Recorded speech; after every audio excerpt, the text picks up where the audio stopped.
Et là, Jules, Anto, Sixteen et moi, on est en mode let's go. Et en fait, on a commencé tous à créer du contenu. J'en ai marre d'avoir des débats autour de quelqu'un dit faut faire du sport, on va dire c'est grossophobe de dire ça, il va dire ouais mais c'est encourager les gens à être de mauvaise santé de dire ça, et l'autre va dire ouais mais de toute façon ta gueule on n'est pas d'accord. Et j'aime bien l'idée de se dire ok, est-ce qu'on peut penser ça?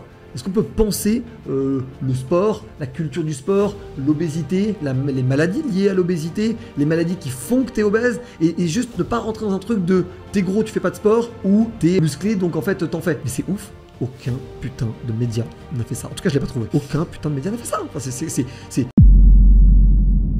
Je tenais vraiment à remercier le partenaire de la saison 1 de Club Sandwich. Tu le connais forcément. Il s'agit de Shine, le compte pro qui libère le potentiel de déjà plus de 100 000 entrepreneurs. L'idée, c'est de te libérer un maximum de temps pour te concentrer sur l'essentiel de ton business, grâce à une seule app qui regroupe toutes les fonctionnalités bancaires pro dont tu as besoin. C'est sans engagement et l'ouverture de compte est super rapide. Et bien entendu, je vous ai négocié une offre assez ouf avec les 3 premiers mois offerts. Pour en bénéficier, il suffit juste de passer par le lien qui est en description. En gros, tu n'as rien à perdre, tout à gagner à créer ton premier compte pro sur Shine. Et évidemment, c'est le meilleur moyen de me soutenir et de soutenir ce nouveau média, ce nouveau podcast. Donc merci beaucoup à Shine et plus particulièrement à Juliette qui soutient ma création de contenu depuis plusieurs mois maintenant. Merci beaucoup pour la confiance, merci Shine et bon épisode.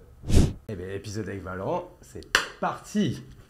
Bon, Valorant, c'est quand même assez gaulerie parce que du coup, la dernière fois qu'on s'était vu, c'était il y a 1 an dans tes locaux, je crois que... Ouais, anciens locaux, encore. J'étais venu dans ton podcast et maintenant, c'est le contraire, c'est toi qui viens dans le mien, donc déjà, je te remercie. Et, mais ce qui est gaulerie, c'est qu'on est encore chez toi. Tu peux nous dire là où on est du coup? Là, on est dans les studios du Crayon, dans les nouveaux studios du Crayon, flambant neufs. Donc on est ravis, on a mis cette pièce-là ne ressemblait pas du tout à ça quand on a pris les locaux. Donc Antonin notamment, rédac chef et mon associé qui a vraiment travaillé sur ce truc-là.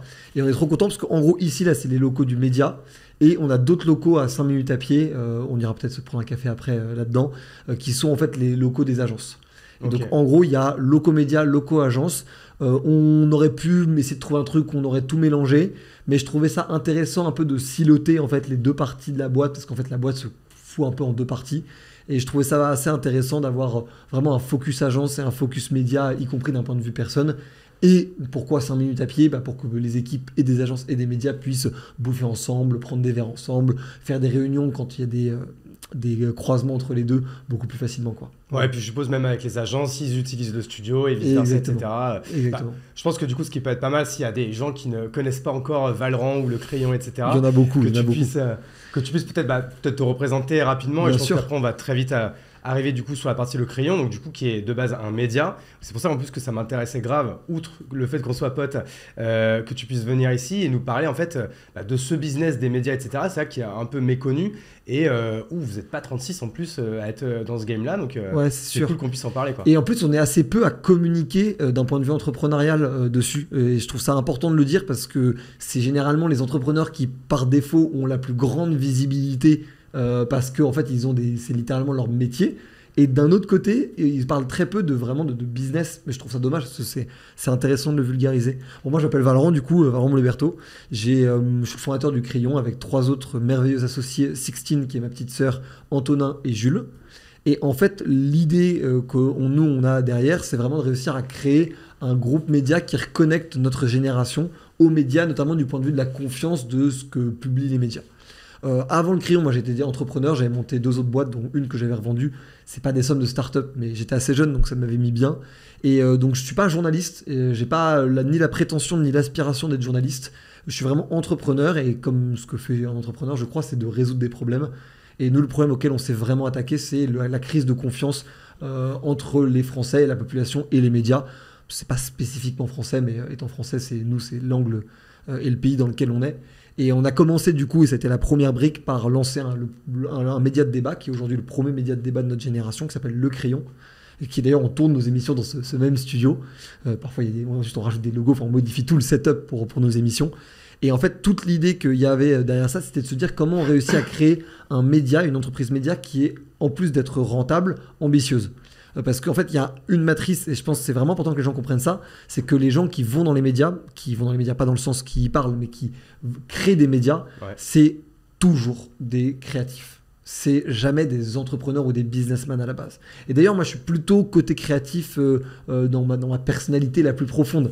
Et en fait, il y a quand même ce biais qui est que si jamais tu es trop créa, tu te retrouves à un stade où en fait, tu n'arrives pas à générer assez d'argent, tu n'arrives pas à créer assez de valeur, ou en tout cas de la capter suffisamment bien pour réussir en fait à financer même simplement le développement de ton média, le développement de tes projets, le fait de réussir à résoudre le problème que tu as cité, parce que nous là c'est sur le débat et puis on en parlera, ça s'étend et la mission s'étend à autre chose. Mais si tu montes, je sais pas, un média sur la bouffe ou un média sur l'histoire ou un média sur, je sais pas, on va dire le sport, si jamais tu as envie de résoudre ta mission, de monter un média gigantesque dedans, par définition, c'est l'argent qui va te permettre d'embaucher des gens, d'avoir des nouveaux locaux flambant neufs, d'avoir des pôles de développement, de l'investissement sur différents pôles d'activité. Et j'ai l'impression parfois que l'industrie média a ce problème, cette crispation, d'avoir en fait des gens trop créatifs qui, s'ils ne sont pas entourés de gens business, se retrouvent en fait à considérer leur bilan financier à la fin de l'année moins important que leur gain d'abonnés, leur gain d'audience, la respectabilité de leur image, la manière dont les gens parlent de ce média et le recommandent. Et je pense que si on n'allie pas les deux, si on n'est que business, le média marche pas. Et je te cite pas d'exemple, mais il y en a plein qu'on connaît nous dans nos sphères entrepreneuriales qui ont essayé et ça marche pas. En termes d'audience, ça marche pas, ça prend pas quoi. Et de l'autre côté, des gens trop créatifs où le média cartonne, mais financièrement, c'est faible. Et c'est beaucoup trop faible. Donc ils ont très vite un plafond, en fait, quoi. Complètement. Et d'autant plus que tu es très dépendant des annonceurs. Et c'est aujourd'hui un des gros problèmes des médias, c'est qu'ils sont très dépendants des annonceurs, parce que le modèle un peu à l'ancienne du Figaro ou de Mediapart, tout ce genre de trucs, de tu payes pour le contenu, est un modèle avec lequel notre génération n'est pas du tout à l'aise. On était habitué au gratuit partout, tout le temps. Et Netflix, on est prêt à payer, franchement, parce que, en fait, ou Disney+, c'est des films de super-héros, t'as des films d'action, t'as des films américains dedans. T'as l'habitude de payer pour aller au ciné, donc du coup, forcément, là, c'est un truc, t'es un peu plus à l'aise, quoi. Ouais, de ouf. Et surtout que je veux bien avoir la prétention de faire des bonnes émissions. Franchement, on est encore très loin d'Avengers Endgame en termes de production et de divertissement, tu vois. Donc en fait, en te rendant compte de ça, t'es obligé de te battre sur un terrain du gratuit si tu veux être mass market, si tu veux réussir à étendre auprès de tout le monde. Et donc, il faut que tu trouves des modèles alternatifs. Et donc les business models là, que vous allez avoir, c'est quoi? Donc c'est les annonceurs avec de l'encart ou quoi. Oui. Je suppose que vous faites aussi peut-être du brand content, où vous allez co-créer du contenu avec vos annonceurs. Exactement. Soit sur le crayon, soit en marque blanche. Il y a les deux. Et après, je sais pas, est-ce que vous faites des business d'affiliation, de retargeting, d'encart? Je sais pas. Ça, c'est quoi de vos différentes branches du PNL? Tu comprends bien l'enjeu, parce qu'effectivement, c'est un des leviers qu'ont trouvé beaucoup de médias pour réussir à bien se rémunérer, notamment les médias techno. Donc les Frandroid, Humanoid, Numérama qui font un fric de porc justement sur cette partie affiliation. On l'a pas encore développé ce truc-là. Nous aujourd'hui, donc du coup, tu as le crayon. Donc tu as dans le crayon en termes de revenus le studio dans lequel on est là tout de suite, le brand content, donc du coup des marques qui ont co-créé du contenu et la publicité sur les réseaux sociaux. C'est globalement 25% de notre chiffre d'affaires. Donc ça, c'est le crayon. Parce qu'au fait, aujourd'hui, votre seul canal de distribution du média, c'est essentiellement les réseaux sociaux. Ouais, c'est donc quasi uniquement TikTok, Insta, YouTube. Snapchat, LinkedIn. Donc en fait, ça c'est rapide. Et ce sont du coup l'ensemble de ces réseaux sociaux. Tu vois, j'ai même pas regardé. Vous avez un site où on peut avoir tout votre contenu comme l'était à l'époque un Minute Buzz, un Melty, même des pas trucs comme ça. Même pas. Oui, voilà, parce que notre site est un site business. Mais parce qu'en fait, on ne consomme plus le contenu et l'information sur des sites à part avec des médias traditionnels où en effet, tu vas aller sur le Figaro, Le Monde, etc. Sachant que bon, si en plus je dis pas de bêtises, tu peux presque plus rien lire si t'es pas abonné, quoi. Exactement. Et puis même, je te pose la question à toi. Ça fait combien de temps que t'es pas allé de toi-même sur un site pour consulter du contenu? Ah, never. Moi, je clique sur des liens des fois s'il y a un truc et là, tu as tout de suite le déceptif de ah putain, il faut m'abonner, quoi. Exactement. Et le lien, tu cliques dessus via les réseaux sociaux ou via quelqu'un qui te l'envoie par message ou autre, tu vois. C'est exactement ça. Soit sur WhatsApp, soit sur les réseaux sociaux, quoi. Donc tu vois que c'est vraiment aujourd'hui la guerre de l'information, elle se fait sur les réseaux sociaux ou, et il faut le dire parce que c'est encore les médias les plus puissants en France, sur le linéaire. Donc le linéaire, c'est la télé, la radio ou ce genre de choses qui investissent un peu les réseaux sociaux. TPMP le fait assez intelligemment, Europe 1 le fait assez intelligemment, il faut saluer ce travail-là. Mais enfin, on en reviendra, mais moi je suis chroniqueur télé et tout, chroniqueur radio-télé, c'est quand même 1,5 million d'auditeurs ou de téléspectateurs par émission. Nous, quand on fait des émissions qui font 1,5 million sur YouTube, on est content. Oui, c'est le max, quoi. Et eux, c'est leur quotidien. Ouais, donc ouais, il y a ok. quand même encore un rapport d'échelle. Certes, c'est un rapport générationnel, donc c'est qu'en fait, c'est juste les vieux, si tu me permets de parler comme ça, qui regardent ça, majoritairement. Mais tu as quand même ce truc-là. Donc tu as le crayon, après tu as 2 agences, le surligneur et le pinceau. Donc le surligneur, c'est une agence de personal branding et de relations presse pour les entrepreneurs. Ok. Donc du coup, toi, par exemple, tu as ton startup studio avec La Chapelle, tu publies déjà sur LinkedIn, donc on n'aurait pas besoin de s'occuper de ça. Mais mettons que tu es out complètement des réseaux J'ai sociaux. rien du tout. T'as rien du tout. Bah, nous, on va construire ton contenu LinkedIn, Insta, TikTok et ta présence dans les médias pour réussir à résoudre tes objectifs et tes missions. Donc ça peut être la notoriété du startup studio, ça peut être le fait de recruter des talents, parce que toi, tu as un gros enjeu de talent sur un startup Donc studio. ça va être personal branding et relations presse, en fait. Exactement. Enfin, relations presse, relations publiques. Quoi. Exactement. Et que ça, nous, toujours avec ce truc très important, c'est que nous, on est là pour réussir à faire en sorte que les gens deviennent des leaders d'opinion de leur thématique. Ok. Le but, c'est pas que les entrepreneurs parlent d'entrepreneuriat si leurs clients ne sont pas des entrepreneurs. Je vois beaucoup d'agences concurrentes qui font ça, c'est une énorme erreur. Et je pense que c'est d'ailleurs pour ça beaucoup de clients sont ultra satisfaits chez nous et qu'on a un product market fit excellent sur le surligneur. C'est parce qu'une entrepreneuse, parce que je dis ça, je cite des clients qui existent vraiment, mais sans les citer. Mais une entrepreneuse qui est dans la bouffe, on va pas lui faire parler d'entrepreneuriat, on va lui faire parler de bouffe. Une entrepreneuse qui est dans la cybersécurité, on va lui faire parler de cybersécurité. Un entrepreneur qui est dans le relationnel ou dans la mise en relation ou dans les clubs d'affaires, on va lui faire parler de clubs d'affaires, de mise en relation et de networking. Ouais. Et je vois beaucoup trop de gens se personal brander en tant qu'entrepreneur pour parler d'entrepreneuriat. Mais c'est un peu spécial, je trouve, comme truc, tu vois. C'est un En peu fait, bizarre. c'est assez mainstream, donc ça te permet en fait de ratisser large, mais tu cibles pas en fait. Du coup, tu vas pas engager en fait. Ouais, mais tu t'es capé parce qu'en fait, enfin c'est mon avis, mais t'es capé parce qu'en fait, tu seras jamais le leader, à mon avis, en le construisant de nulle part. Tu mettras énormément de temps avant de vraiment émerger, alors que sur ce sujet entrepreneurial, tu vas avoir des Oussama Hamar, tu vas avoir des Yomi Denzel, tu vas avoir des profils comme ça dont eux, leur business, c'est littéralement ce qu'ils vendent comme produit, leur formation par exemple, bah, ça parle directement aux entrepreneurs. Donc eux, plus ils parlent d'entrepreneuriat, plus ils gagnent d'argent. Donc en fait, le modèle va s'auto-entretenir en ce sens-là. Alors que si tu es dans la bouffe et que tu parles d'entrepreneuriat, plus tu parles d'entrepreneuriat, bah, ça n'aura aucun impact sur tes ventes de ton produit ou de ton entreprise de manière globale. Donc c'est, je trouve, un peu risqué. Donc ça, c'est le surligneur. Le pinceau, Ça, c'est la première agence numéro 1 hors média en fait. Exactement. Ok. Ça représente, ouais, on va dire 35% du chiffre d'affaires, un truc Ok. comme ça, tu vois.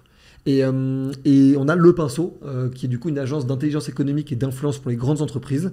Et là, c'est très simple. On utilise toutes nos connaissances et toutes nos expertises et tout notre réseau en se disant comment on peut faire en sorte que les grandes boîtes, parce qu'il y a quelques startups, mais c'est surtout des grandes boîtes, comprennent et agissent sur la jeune génération via les réseaux sociaux. Tu peux donner un use case assez précis pour qu'on comprenne bien ce que c'est du coup Ouais, le bien pinceau sûr. du coup. Bien sûr, bah, du coup, on bosse avec L'Oréal pour organiser un événement sur une de leurs marques, pour réussir à faire passer un message auprès des jeunes que cette marque de L'Oréal, que je préfère pas citer pour pas prendre de risque, même si ils sont OK avec le fait qu'on le fasse, tu vois, bah, en fait, va organiser un événement qui permet de montrer l'empowerment féminin qui est véhiculé à travers ce message de marque.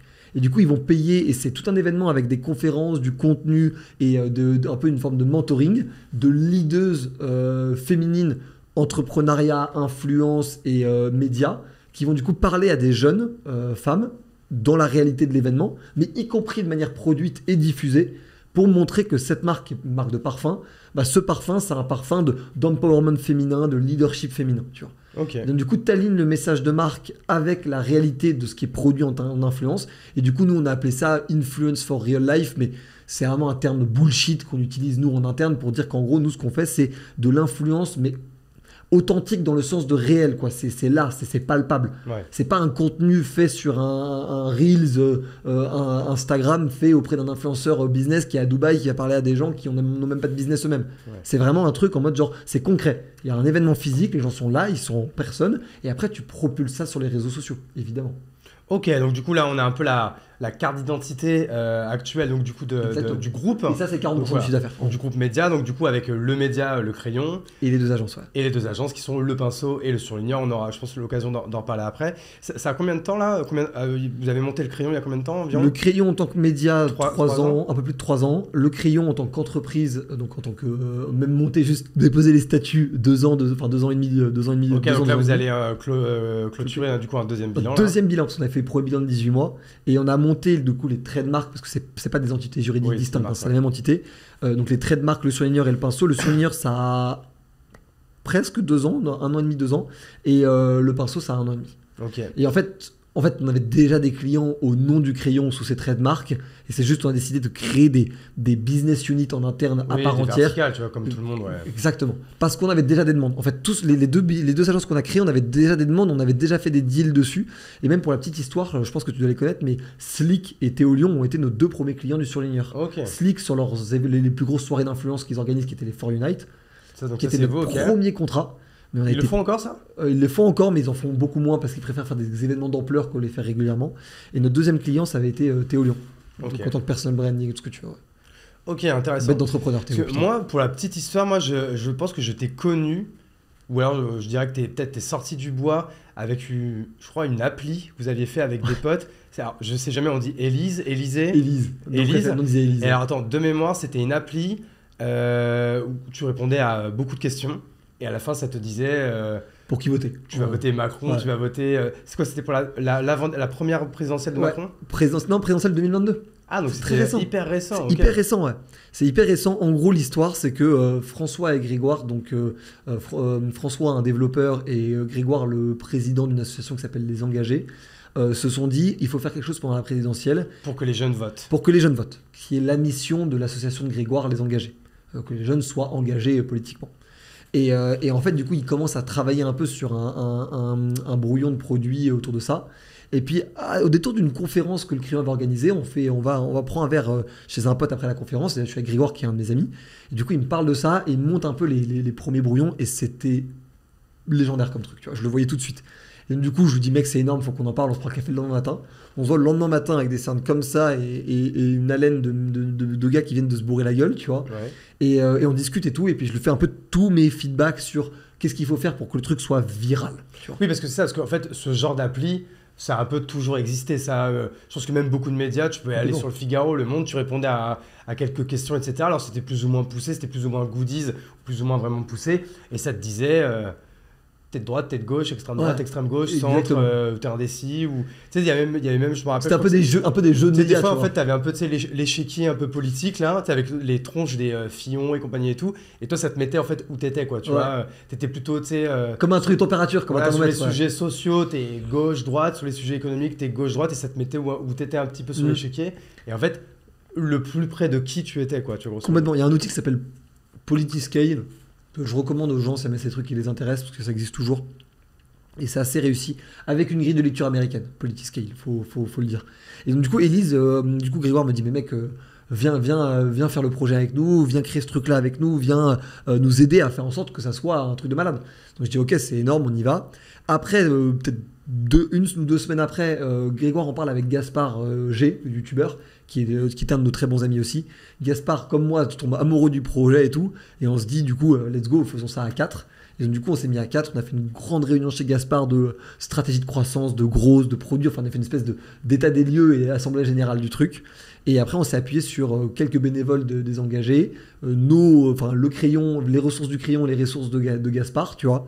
Et on est parti en mode, là, on va y aller, tu vois. On est d'accord qu'il y avait zéro business model. Le but, c'était de faire une Absolument super zéro OP, business etc., model. quoi. Ouais, vraiment. Tu vois, la preuve, moi, j'ai connu le crayon grâce à Élise. Genre. Ouais, c'était utile. Donc, Du c'était coup, une bonne OP. plaisir. Ouais, c'était une bonne OP.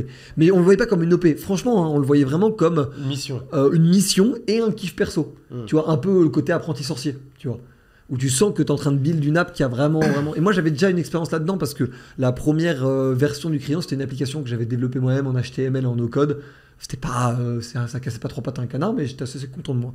Et donc, du coup, j'avais déjà beaucoup travaillé sur ces questions d'UX, de comment un mec va cliquer là, comment il va faire là, comment tu mets le petit jingle satisfaisant, la petite affiche, le truc qui va faire que c'est partagé. Et moi, c'est un truc qui me passionne, la viralité. Donc, du coup, on lance le truc et on se dit, les gars, franchement... Imaginez, on fait 1 million de téléchargements, genre le truc de dingue, genre jamais on aurait pensé. C'était limite une blague entre nous, tu vois. On balance le truc, ça devient viral. On fait des stratégies de grosses, de port, de médias, d'influence, de ce que tu veux. Le produit a un air viral de dingue, un referral hallucinant. 15 jours plus tard, 1 million de téléchargements. Et on est en mode, oh 17 janvier, 1 million de téléchargements. On est en mode, what the fuck qui est en train de nous arriver, tu vois. Et pas seulement 1 million de téléchargements, mais des réactions de toute la classe politique, de Mélenchon à Christophe Castaner, en passant par Zemmour, Pécresse. Là, on a les partis politiques qui nous appellent, mais c'est quoi votre truc? Mais qui sont ces types? Mais c'est du délire, quoi. On passe dans BFM, on passe dans Le Monde, on passe dans Le Figaro, on passe dans tous les médias en France. C'est vraiment n'importe quoi, tu vois. Et on se dit, oh putain de merde. Et nous, du coup, on est vraiment réunion de com de crise sur com de crise sur com de crise. Ça s'enchaîne, tu vois. Parce que du coup, il y a une faille sur l'appli, il y a un bug sur tel truc, il y a un mec qui nous hack à moitié, qui prétend qu'il nous a complètement hacké alors qu'il avait juste hacké un mini truc et il a fait genre c'était un mastermind de génie, mais en fait pas du tout. Enfin, que des trucs comme ça, complètement dingue. La CNIL sur le dos, enfin, c'est vraiment un truc de dingue, tu vois. Donc en fait, on commence à... Pour s'inscrire, il fallait mettre son mail, non? Non, on autorisait aux gens de le passer. Mais si vous voulez nous le filer, ils nous le filaient. Pas le mail. Alors, date de naissance, département et... date de naissance, département et sexe. Ok. Et donc du coup, nous, on avance comme ça. Sauf qu'en fait, on se rend compte que date de naissance, département, enfin code postal et sexe, c'est suffisant comme information pour trianguler une personne. Parce que si tu me donnes ta date de naissance au jour près, ton code postal au numéro près, à la commune près, et ton sexe, je peux peut-être réussir à localiser Hugo Benz en France, tu vois. Ouais, okay. Alors que si on avait demandé année de naissance et juste département, on n'aurait jamais eu ce problème-là. Donc la CNIL vous a cassé les couilles. Exactement. Donc on a des données qui sont personnelles, en fait, purement et simplement. Donc il faut les anonymiser, sauf qu'en fait, nous, on prend peur, en vrai. Parce que là, on commence à avoir, enfin c'est con, mais tu commences à avoir littéralement les leaders politiques de ton putain de pays qui sont derrière toi. Tu fais des calls un peu dans tous les sens avec des gens pour prendre du feedback et tout. T'as Jean de la Roche-Brochard qui nous explique qu'on a la plus grosse base de données politique française qu'on a constituée en 2 mois. T'es en mode d'accord, tu sais. Je te dis merde, on avait au plus haut, avant de les supprimer, on avait 220 millions de points de données. Ouais, c'est énorme. C'est la plus grosse base de données de l'histoire de la politique française. Vous avez été obligé de les supprimer quand même. Et on n'a pas été obligé, on a choisi de le faire. Parce qu'on a estimé que notre trésor de guerre, parce qu'une base de données comme ça vaut plusieurs millions. Hein. Ouais. On a estimé que notre trésor de guerre était moins important que la confiance que les gens accordaient dans le projet. Les gens penseront ce qu'ils veulent de cette décision, mais... Bon, après, c'est interdit de toute façon de revendre de la donnée comme ça, non, mais t'aurais pu la traiter, t'aurais pu l'anonymiser, t'aurais pu l'utiliser. Il y avait un business model à trouver derrière. Okay. Et il y en avait plein, et je les citerai pas tous, parce qu'on va pas faire on va pas faire tout le truc sur Elise, mais il y a plein de business models à faire. C'est juste, on a pris cette décision en âme et conscience de se dire... On a tous des activités annexes. Grégoire, il a toujours voulu faire de la politique. François, c'est un développeur de génie qui n'a pas besoin de chercher pour trouver des contrats. Gaspard, il a sa chaîne et sa boîte. Moi, j'ai ma chaîne et ma boîte. Enfin, tu vois, faisons le truc bien. Montrons qu'il y a des jeunes dans ce pays qui sont en mode désintéressés de l'argent, font des trucs parce qu'on pense que ça améliore le pays, tu vois. On trouvait que c'était un beau message et que le message valait la suppression des données qui impliquait le fait que le trésor de guerre qu'on avait, wipe out, tu vois. Est-ce que toi, ça, du coup, Elise, c'est quand même un milestone quand même dans ton histoire en termes de reconnaissance, de crédibilité, de personal brand, de ce que tu veux? De compréhension, parce qu'il y a eu 2 choses. Il y a une chose que tout le monde a vue, une chose que personne n'a vue, qui a vraiment été un vrai milestone. La première chose que tout le monde a vue, c'est que ça m'a placé sur la map comme un type essentiel dans des dispositifs de viralité, dans des dispositifs de marketing, dans la compréhension des médias, dans la compréhension des produits, dans en fait cette expertise en opinion et en viralité, tu vois. Donc je suis apparu au grand jour comme un mec qui est monstrueux, parce que mon job, moi, c'était d'être CMO. Et quand tu es CMO d'une app qui fait top 1 App Store et Play Store pendant plusieurs semaines, globalement, les gens considèrent que tu as fait ton job. Ouais, donc, La réalité, pour être parfaitement honnête entre nous, peut-être que j'ai fait un très bon travail, mais là, pour répéter, même si j'avais fait un mauvais travail. Ouais, franchement, okay. faut peut-être pas autant, le produit était en fait c'est un peu comme c'est le phénomène prod-led growth, c'est-à-dire que le produit en fait est tellement bon qu'il n'a pas besoin de stratégie marketing pour devenir viral ou au moins se développer très largement, quoi. Même si j'ai eu une implication sur le produit en lui-même, sur l'UX du produit, donc j'estime que même la viralité, elle s'était construite en amont sur le podium, sur le fait de mettre le nom de l'application en dessous du podium, comme ça, quand ils pensent, les gens vont screenshot, balancer le truc sur Twitter, tu verras le nom de l'appli au milieu, ce sera facile de taper sur Internet. Elise, c'est un Y, c'est pas un I, du coup, tu peux pas te tromper sur le truc, c'est un Z, c'est pas un S, donc ça peut pas être l'Élysée le Palais. Enfin, on a quand même pensé le truc réellement, tu vois, on y allait premier degré sur le délire, tu vois. Mais voilà, et ça c'est le premier truc. Deuxième truc que personne n'a vu, c'est qu'en fait le personal branding du crayon, en dehors de LinkedIn que j'utilisais déjà un peu, mais le personal branding des fondateurs du crayon a commencé pendant cette période-là. Okay. Et pourquoi ? Parce que personne ne le sait. Et parce que du coup, j'ai travaillé avec Gaspard. C'était un de mes très bons amis, mais c'est la première fois que je peux dire qui est Gaspard pour ceux qui Gaspard G, c'est un très gros youtubeur. Il a 700 000 abonnés sur YouTube. Il fait de l'actualité, des reportages, des documentaires. C'est un mec assez brillant. Il a une super boîte à côté, en plus, il s'appelle Intello. Donc c'est vraiment c'est un type, c'est littéralement un vrai cas d'école d'un entrepreneur, d'un youtubeur dans la creator economy. Et c'est un type super doué. Et je lui demandais, parce que le compte Instagram Gaspard G, qui est un peu une forme de son compte Instagram média, c'est même pas un compte Instagram vraiment influenceur, c'est plus un compte Instagram, on va dire solo média, tu vois. Il avait à peu près le même nombre d'abonnés que nous au crayon, peut-être un peu plus, mais il me le disait d'ailleurs, je le voyais bien, mais il me disait, ouais, en gros, on estimait, mais il avait probablement 5 fois plus de sollicitations inbound sur Instagram que nous, on avait sur le crayon. On avait des sollicitations sur LinkedIn, des sollicitations par mail, sur le site internet, mais sur vraiment ce truc Instagram, il y avait vraiment une différence. Et je comprenais pas, je disais, mais attends, on est à peu près sur les mêmes niches, sur les mêmes sujets, on n'est pas très éloigné en termes d'identité et tout. Qu'est-ce qui fait qu'il y a une telle différence? Et il me dit, mais c'est parce que les gens parlent à des humains. Donc quand les gens quoi parlent à des humains. Donc quand ils parlent au crayon, ils ont peur de tomber sur un CM, ils savent pas à qui ils vont parler, donc ils vont pas envoyer le message. Et donc, quand il faut choisir entre lui et nous, ou entre nous et d'autres, bah en fait, on va aller vers le créateur plutôt que vers le média, parce que le créateur, on sait qu'on a un contact direct avec lui. Ok. Et là, donc là, tu t'es mis quand même un peu à personnifier le crayon, là. Cling. Et là, Jules, Anto, Sixteen et moi, on est en mode « Let's go !» Et en fait, on a commencé tous à créer du contenu sur des sujets qui nous parlaient, qu'on avait déjà développés, plus à titre de passion individuelle, tu vois. Donc moi d'entrepreneuriat, d'innovation et un peu de culture, Sixteen d'intelligence sociale et de santé mentale, Antonin de musique et de pop culture, et Jules de littérature et un peu d'écologie, tu vois. Et ça a pété mes nimpes, tu vois. Jules aujourd'hui doit être à 200 000 abonnés, tout réseau confondu, Sixteen 180, Anto 120 et moi un peu moins de 100.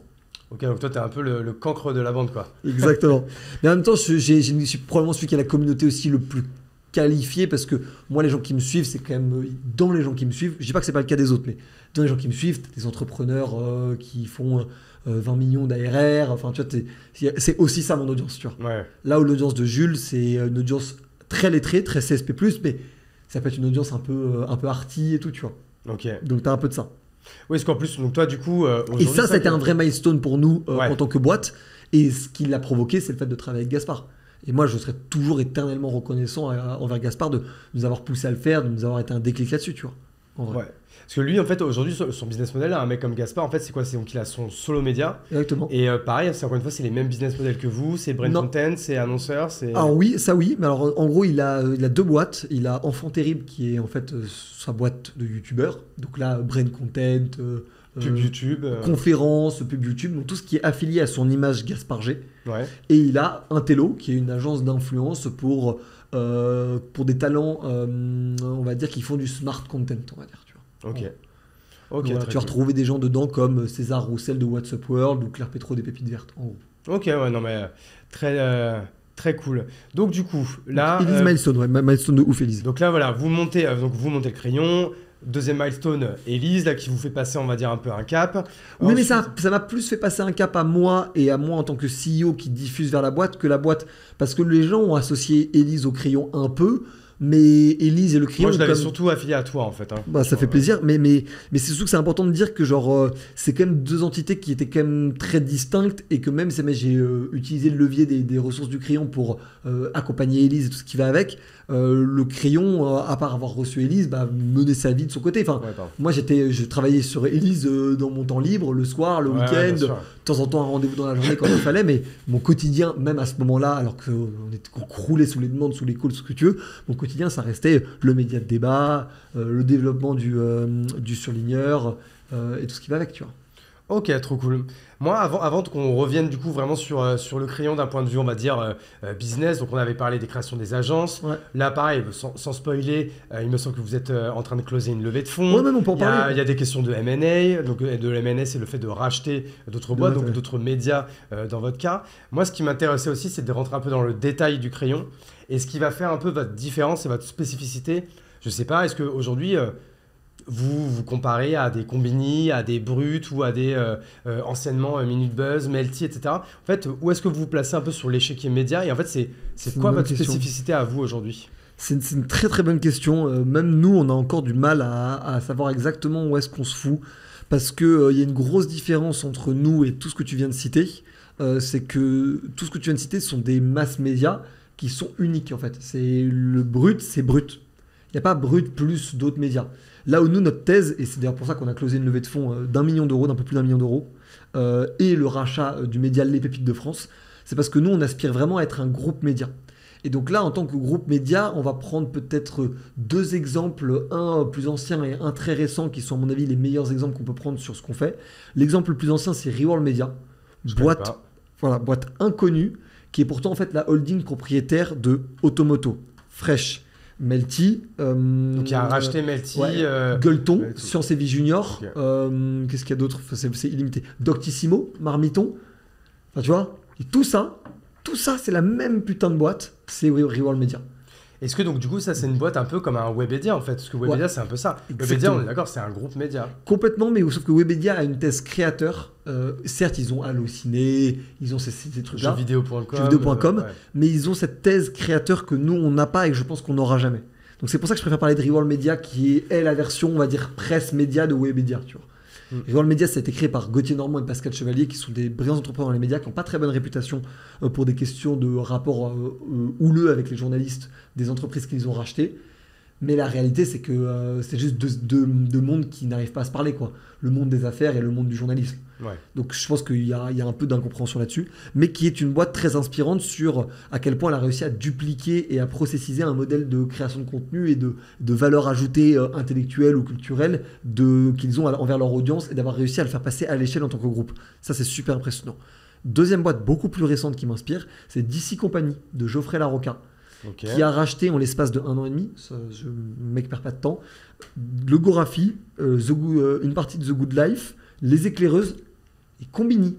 Ok. Donc le mec, ça se pose là. Inconnu comme information, c'est ouf quoi. Donc Combini a été racheté récemment, tu vois, même le Gorafi, j'étais pas au courant, tu vois, qu'ils avaient été rachetés. Exactement. Et en fait, c'est assez peu su parce que Combini, je sais pas quand est-ce que sortira le podcast, mais ils ont pas encore grosso modo mi-octobre. Oui, mais je sais pas comment ça va avancer d'ici là, mais en gros, ils ont annoncé être en négociation exclusive de rachat. Okay. Donc en gros, il faudrait une very bad news pour que ça se fasse pas. Mais en gros, il est en train de. Et ça, pour le coup, lui a une thèse assez proche de la nôtre sur le côté médias digitaux, groupe de médias digitaux, parce que tu peux monter des business derrière et réussir à utiliser l'audience en levier pour pouvoir monter des business derrière. Tu peux faire des opérations transverses, en fait, tu vois. Exactement, okay. Exactement. Et ça, nous, c'est vraiment la thèse qu'on a. Et d'ailleurs, Geoffrey est quelqu'un avec qui on s'entend très très bien. Et on parle le même langage sur la stratégie média. Avec peut-être une toute petite différence qui nous rapproche peut-être un peu plus de Welcome to Jungle, qui est une boîte dont je suis admiratif. Qui est plutôt une boîte, une RH Tech. Ouais, exactement. Mais sauf qu'en fait, c'est une média-led company, qui est nous la fondamentale de ce qu'on fait. Nous, on veut créer, pour vraiment sortir le terme barbare et de gros fils de pute, c'est un groupe de média-led company. C'est ça qu'on veut faire. Tu peux expliquer ce que c'est du coup ? Média-led company, la manière de la résumer la plus rapidement possible, c'est une entreprise dont le média est la brique première et la brique la plus importante, ou en tout cas la plus symbolique d'une entreprise. En gros, l'idée, c'est je crée un média. Prenons l'exemple de, je sais pas, on va dire un média. Prenons un exemple vraiment simple. Ouais, voilà. Prenons l'exemple de Combini. Qu'est-ce que serait Combini si c'était une média-led company ? Combini, si c'était une média-led company, ça serait si jamais Combini était le même média que c'est aujourd'hui, à la seule différence que c'était aussi le média qui était propriétaire de Spotify. Tu mets Combini, Spotify, tu mélanges les deux et c'est une média-led company. Et donc en fait, l'idée, c'est que le trafic de Combini va être redirigé vers Spotify, dont on va payer l'abonnement Spotify, qui va permettre de financer encore plus de contenu de qualité et d'alignement avec l'audience de Combini, qui va permettre d'avoir encore plus de clients sur Spotify et ainsi de suite. Et en gros, la thèse de la média-led company, c'est qu'en fait, quand tu crées du contenu, tu vas réussir à attirer l'attention d'énormément de monde qui vont adorer ce que tu fais d'un point de vue contenu, et tu vas leur proposer par l'entreprise que tu crées derrière une valeur ajoutée supplémentaire, mais payante, de ce que tu fais en tant que contenu. Je crée un média sur la nourriture et je crée une chaîne de restaurants. Je crée un média sur, je sais pas, la technologie et je crée un logiciel de protection contre la cybersécurité. Okay. Je crée un média business startup finance. Je crée une plateforme de financement. Du coup, ça c'est hyper clair. Et donc toi, enfin vous, ce serait quoi votre projet du coup pour le crayon ? Bah, en gros, est-ce que c'est vos agences qui sont à côté ou est-ce que du coup ça va encore plus loin ? Non, les agences, on les a fait quand même conjoncturellement parce qu'on voulait se développer vite et se développer en autofinancement. Bon, oui. Il se trouve qu'on a levé des fonds. C'est toujours la même chose, nous pareil dans le Startup Studio, on fait des agences internes. Pourquoi ? Parce que quand tu crées une agence, tu peux faire du chiffre day one, être rentable day one et du coup ça te permet de financer le reste qui est ton main business, quoi. Mais en off, tu vois, par exemple, tu utilisais le terme subventionné. Et j'aime pas subventionner, c'est financer. Parce qu'en fait, c'est financé jusqu'au moment où tu atteins une taille critique sur le reste de tes business. Je pourrais engueuler ta sœur, hein, c'est elle qui veut emploie ce mot. Ok. Je l'engueulerai. Faut qu'on raccorde un peu les violons des 4 fondateurs. C'est le problème d'avoir 4 figures, en fait. C'est qu'il peut y avoir des petits crossfire de communication. Et en fait, c'est ça. Et je trouve ça vraiment passionnant. Mais moi, je suis obsédé par ce sujet-là parce que je trouve ça tellement dingue. Qui est ce truc de, en fait, tu réussis à utiliser cette audience-là pour créer ton business. Donc, les agences, on les a créées conjoncturellement. Et sur le crayon, d'ici 6 à 9 mois, on va se pencher sur la Medialite compagnie officielle du crayon. On est encore en train de travailler dessus. Je préfère pas le révéler parce que j'ai pas envie de me jinx le truc. Ouais. Mais on en parlera en off et je serais ravi d'avoir tes conseils. Ouais, trop chaud. Et puis tu reviendras du coup l'année prochaine pour avec grand présenter plaisir. le truc. Moi, en revanche, les pépites de France, et je termine là-dessus pour montrer qu'on est premier degré sur cette théorie-là. Les pépites de France qu'on a rachetées, ils ont une application derrière le média qui est gratuite, mais dont tu as une version payante. C'est un modèle freemium. Tu peux peut-être expliquer du coup ce que c'est les pépites donc de France. En gros les pépites de France, effectivement, mec qui grille toutes les étapes. Et donc du coup voilà, c'est comme ça. Donc les pépites de France, média patrimoine, tourisme, art de vivre, 1,7 million d'abonnés sur les réseaux sociaux, notamment très puissants sur Instagram, avec une application à 350 000 utilisateurs, des bouquins tourisme patrimoine qui sont les 3e les plus vendus chaque année derrière Stéphane Bern et le guide Michelin, ça se pose là, tu vois comme pas truc. mal. Et un site internet qui est en pleine refonte et qui sera potentiellement une petite masterclass de Wikipédia de choses à faire cool en France. Mais ça, j'en dis pas plus pour l'instant, c'est des petites surprises qui arrivent. Et en gros, toute notre thèse, et ce qui est la vraie raison pour laquelle on était intéressé par les pépites de France, c'est que c'était un média dont on est déjà fou amoureux parce que quelle masterclass, Lucas et Erwan qui ont taffé avant sur les pépites de France ont vraiment fait un super boulot à ce niveau-là. Et ils ont eu l'excellente et la brillante idée de monter une application qui est une forme de Mapster. Je sais pas si ça parlera aux gens. Ouais, Mapster, même moi, ça me dit rien. En gros, c'est une carte de la France, comme un Google Maps, où tu peux te géolocaliser. Donc en fait, là, si on est à Paris, on sera à Paris, mais si on est à Bordeaux, on sera à Bordeaux. Et ça te montre tout ce qui existe en France, mais du coup, tu peux recentrer le scope pour que ça soit autour de chez toi. Et ça te montre toutes les pépites naturelles que tu peux visiter. Donc les pépites naturelles, c'est en gros les endroits un peu magiques que tu as en France, mais dont en fait beaucoup trop peu de gens savent qu'ils existent.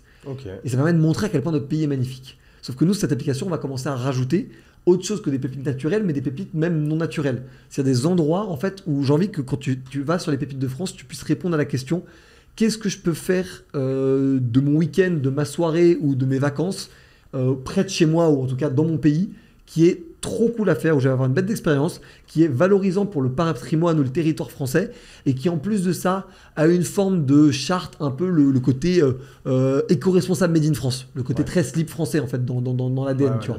Qui est un truc que je trouve qui est très cool de le porter, encore plus de le porter quand on est une boîte média, donc on a en plus des canaux de diffusion super puissants.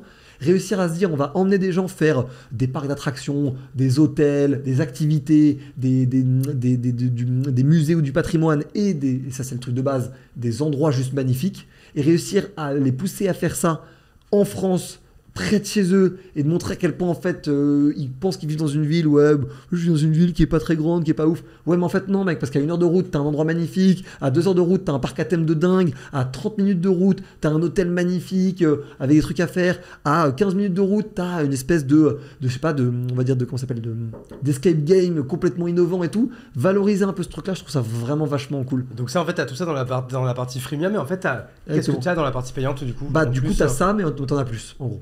En tout cas, pour l'instant, c'est ça. Et on est encore en train de réfléchir sur comment le faire. Parce qu'il y a potentiellement un modèle d'affiliation aussi à monter au sein de l'application. Un peu comme dans Waze, en fait, ou système de... Ouais, je sais pas.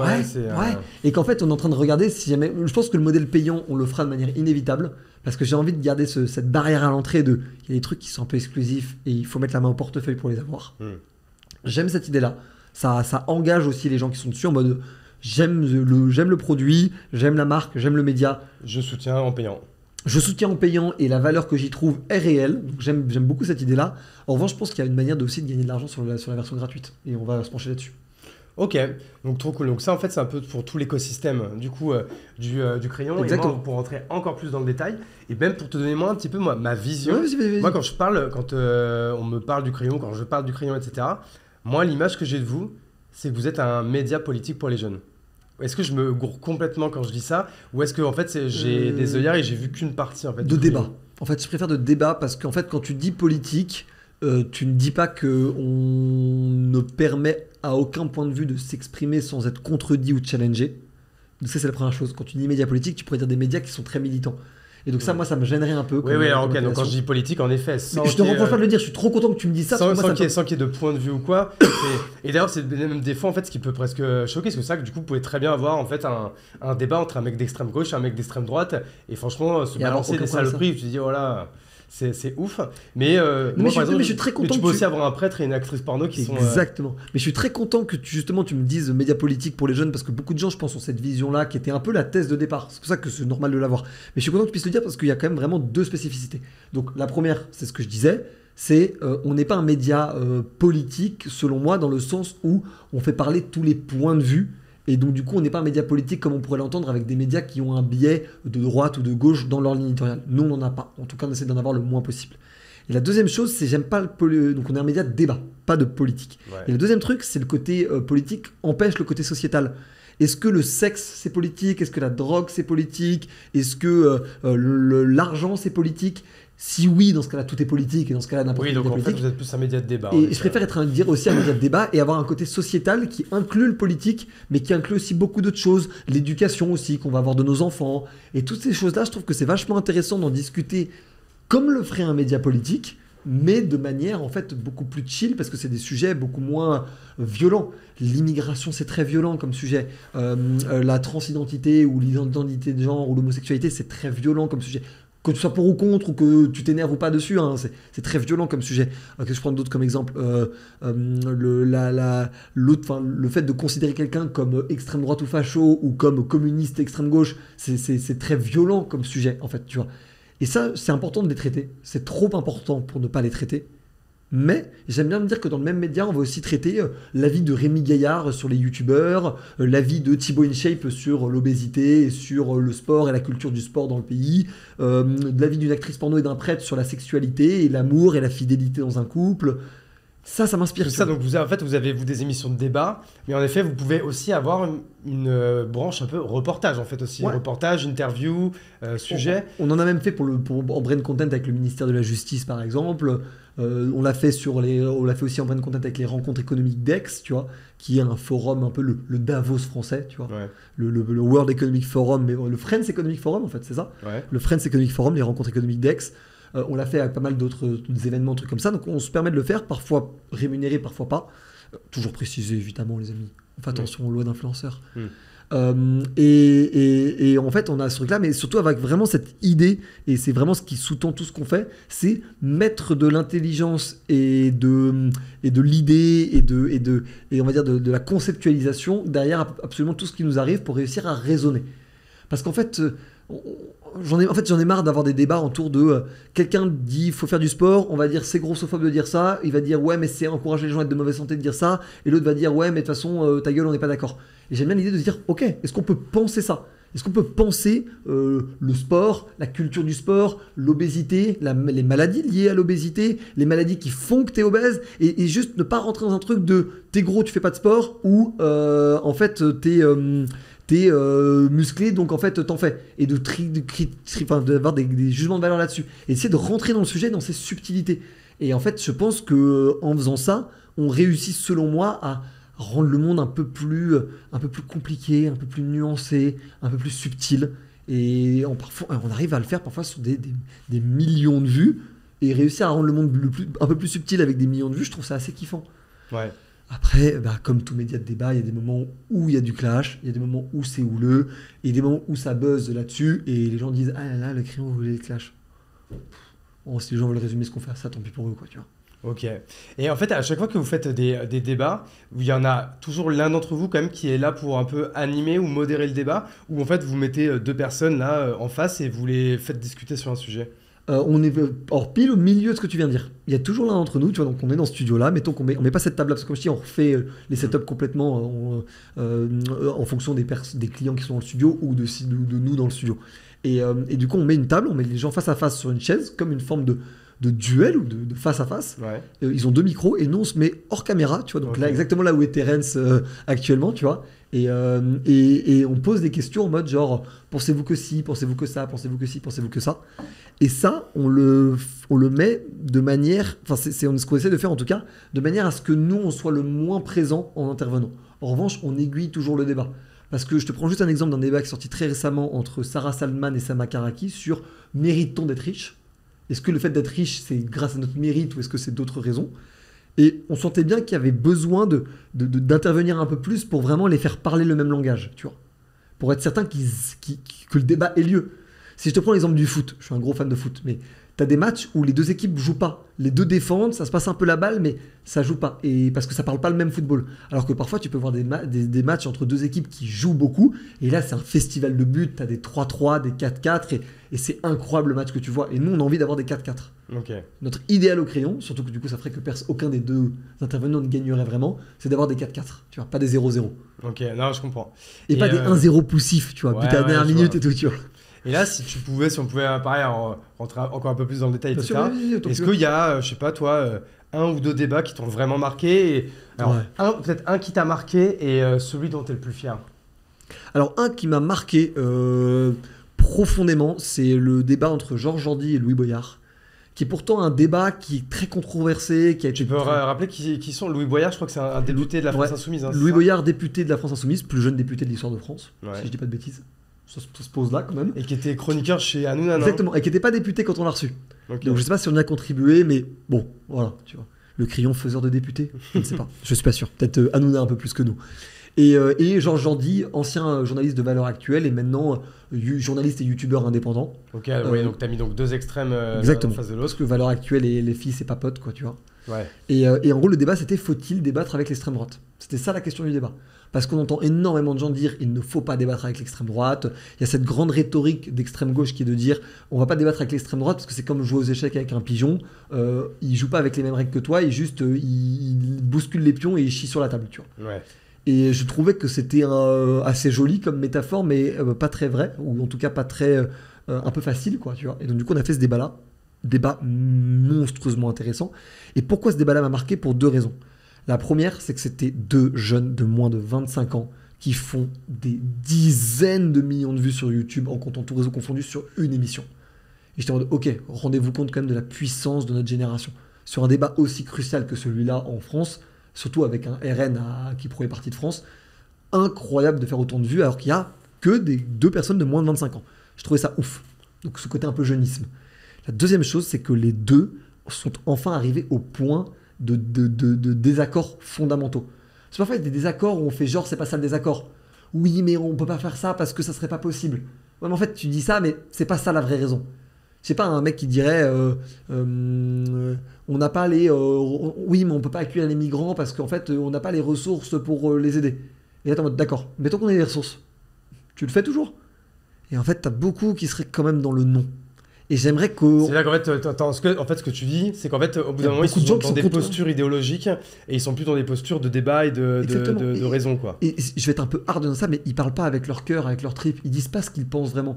Ils disent, regardez, c'est pas possible, ou c'est une mauvaise idée. Parce que c'est ça le rôle d'un politique. Sauf que pour moi, le rôle d'un citoyen, ou d'un journaliste, ou d'un chroniqueur, ou d'un intellectuel, c'est de dire ce qu'ils pensent vraiment. Et là, tu as Louis Boyard qui a dit, en gros, je veux recevoir l'immigration, parce que c'était un des points du débat de désaccord qui était l'immigration, je veux recevoir les migrants parce que c'est inhumain de ne pas le faire. Et Georges Jordi qui dit, je ne veux pas recevoir les migrants parce que c'est irresponsable de le faire. Et c'est là que tu as le putain de vrai débat, quoi, en fait. Georges Jordi qui dit, je m'en branle que des migrants meurent dans la Seine, il le dit peut-être pas comme ça, mais en gros, je m'en branle que des migrants meurent dans la Seine, meurent dans la Méditerranée, parce qu'en fait, moi, je suis là pour privilégier les Français, coûte que coûte, et sur tous les sujets, et tous les sujets qui ne privilégient pas les Français ne m'intéressent pas ou m'intéressent moins. Et Louis Boyard qui dit, je ne peux pas vivre dans un pays qui accepterait et tolérerait qu'on laisse des gens mourir à nos portes. Et il est là le débat.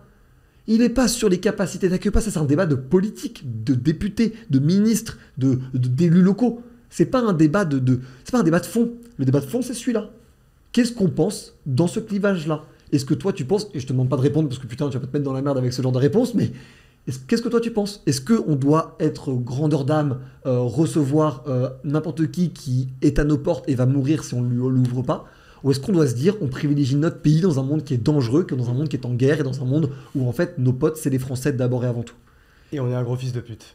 Pardon, j'ai pris parti. T'as le droit, t'as le droit. Mais est-ce que tu comprends que c'est légitime de penser autre chose? Ouais, ok. Et nous, c'est ça que notre but, c'est de comprendre que t'es pas d'accord, que même tu pourrais détester l'idée de la personne, Mais tu comprends qu'il est pas là parce que il est pas méchant le mec quoi. Ouais. Il est lui-même, il parle lui-même avec ses peurs, avec ses doutes, avec ses espoirs, avec ses biais en fait. Et c'est ça qu'on défend.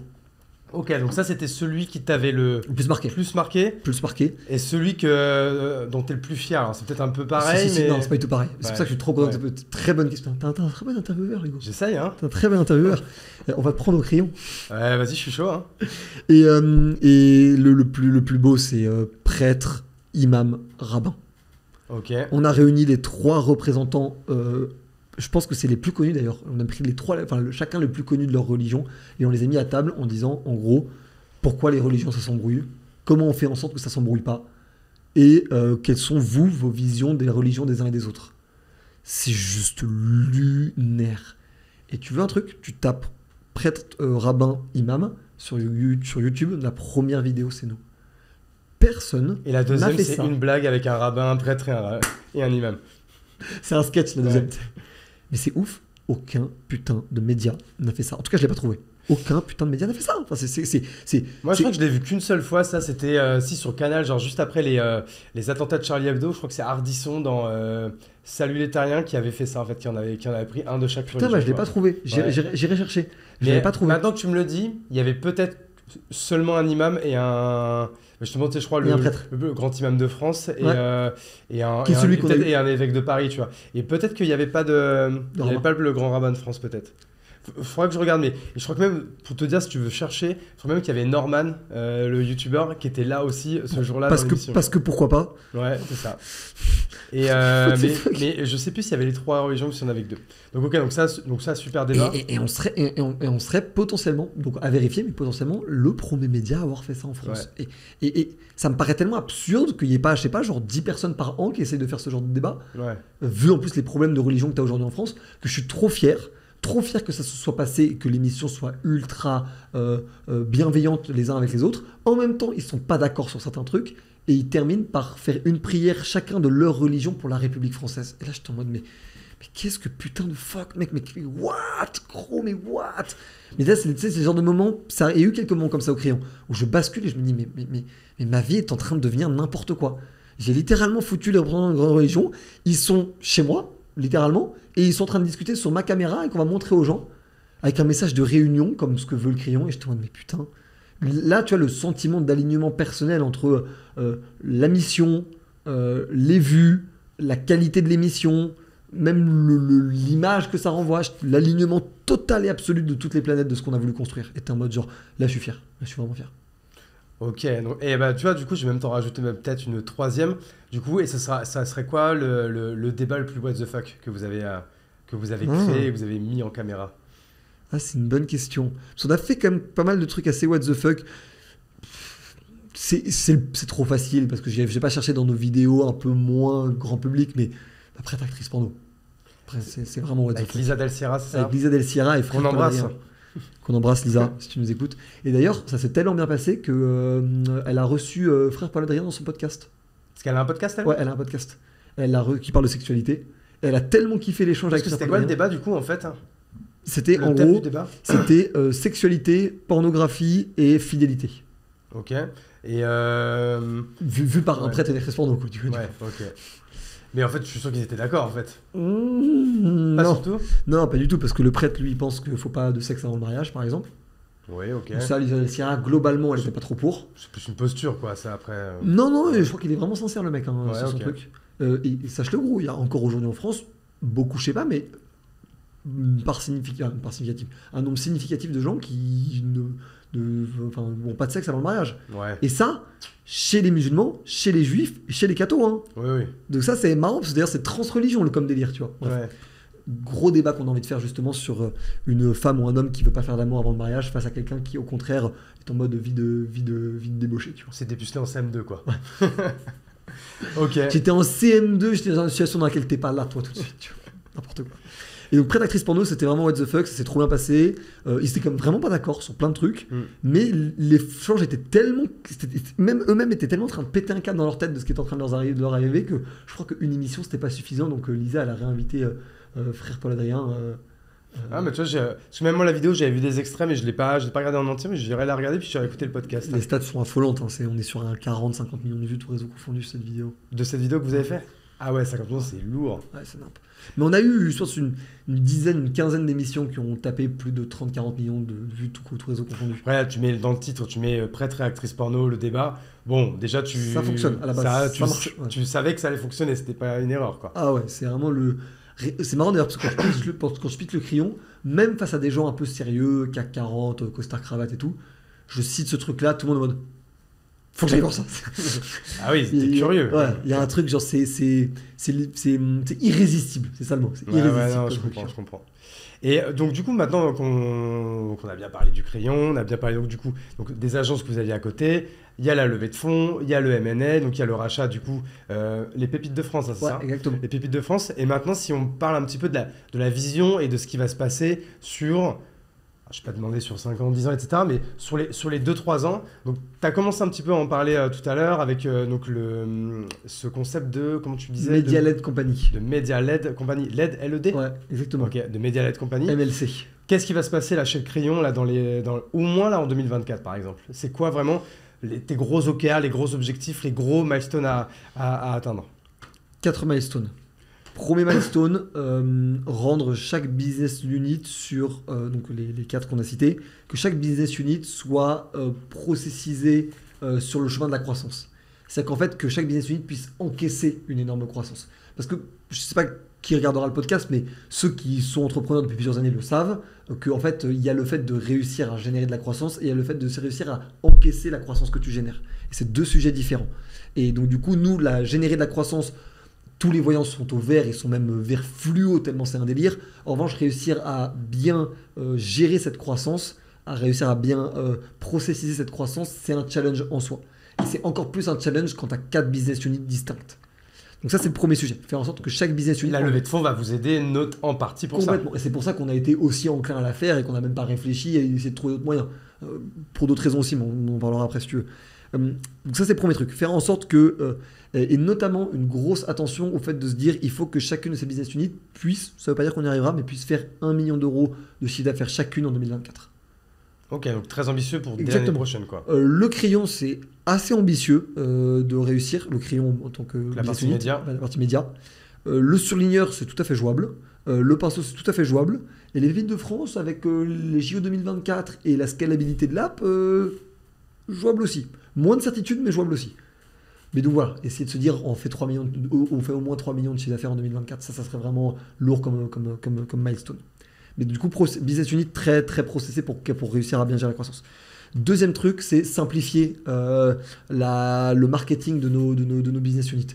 Aujourd'hui, on est extrêmement bruyant et tout le monde voit ce qu'on fait, tout ce que tu veux, mais tout le monde ne comprend pas exactement ce qu'on fait. Et ça, je pense qu'il y a un énorme travail de vulgarisation. De lisibilité, c'est vrai que c'est toujours... lisibilité. Moi, j'ai le même problème en fait à mon échelle personnelle. Complètement. Des fois, il y a des gens qui me disent, mais en fait, mec, je comprends rien à ce que tu fais. Et je dis, franchement, je te comprends. Il y a encore Comme je fais plein de choses, j'essaie de parler d'un peu de tout. Mais c'est vrai qu'à un moment donné, c'est difficile en fait à rendre lisible quelque chose en fait qui n'est pas si simple en fait, quoi. Mais de ouf, et tu veux même un truc marrant. J'ai dit que j'allais faire un podcast avec toi aujourd'hui, avant-hier, à une bande d'entrepreneurs. Et il y a un mec qui m'a sorti, un des fondateurs de Kimono, tu vois. Au moins ça, il a au moins ça en tête. Oui, mais c'est pour te dire que... Mais il a un train de retard, quoi. Ouais, il a quand même un train de retard, tu vois, parce qu'il y a quand même eu la chapelle entre-temps, tu vois. Ouais, non, mais...